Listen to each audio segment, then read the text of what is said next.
Well, he was actually exiled, and he had the choice of exile or death. And he chose death because he didn't want to go through the shame of exile. And his punishment was because he simply kept asking why. The philosopher, to where everyone just kept doing their things, and he said, why? And it became so frustrating that he was exiled, or with the choice of being put to death through drinking poison. He drank the poison.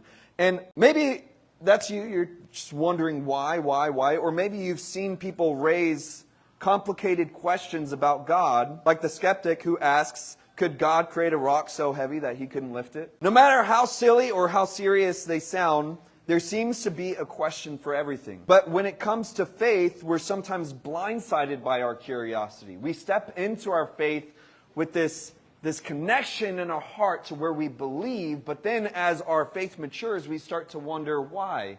Why do I believe? And our faith becomes more complex, and we stumble into questions that are both simple and profound, and they can shake us at our core because they challenge the very foundation of what we believe in. And perhaps the greatest of those is this idea of who created God.